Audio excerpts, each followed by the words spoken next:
ఈ లోక్సభ ఎన్నికల సందర్భంగా ఒక వ్యక్తి గురించి తెలుసుకోవాలి. కేవలం వ్యక్తి గురించి తెలుసుకోవడమే కాదు, అధికారుల అలసత్వం, నిండా ఉండే నిర్లక్ష్యం గురించి కూడా తెలుసుకోవాలి.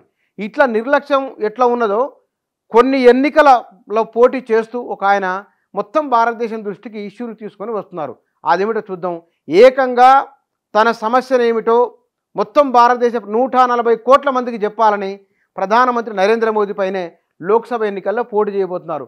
ఎందుకు ఏమిటి అంటే, ఈయన ఎన్నికల్లో ఓడిన బతుకు పోరులో గెలిచాడు. బతుకు అని ఇక్కడ కోర్చి పెట్టిండ్రు. బతుకు బతుకు అంటే జీవించడం, జీవించునని చెప్పడం.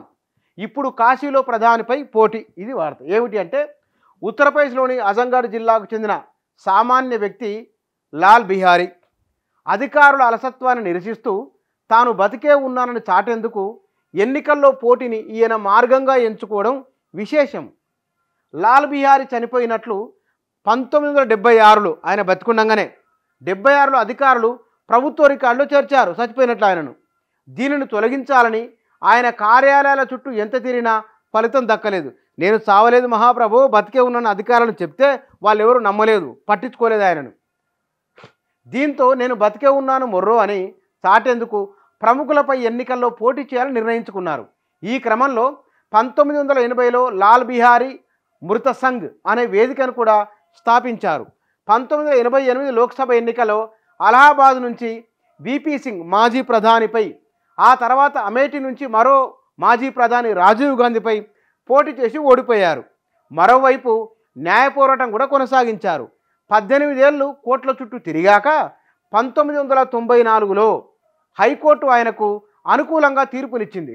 కోర్టు ఆదేశాలతో అధికారులు మృతుల రికార్డులోంచి లాల్ బిహారీ పేరును తొలగించారు. బతుకు పోరుకు మార్గంగా ఎంచుకొని ఎన్నికల పోటీని ఆ తర్వాత కూడా కొనసాగించిన లాల్ బిహారీ తాజా సార్వత్రిక ఎన్నికల్లో ఏకంగా ప్రధాని మోదీపైనే పోటీకి సిద్ధమవుతున్నారు. త్వరలోనే వారణాసి స్థానానికి నామినేషన్ వేస్తానని లాల్ బిహారీ తెలిపారు.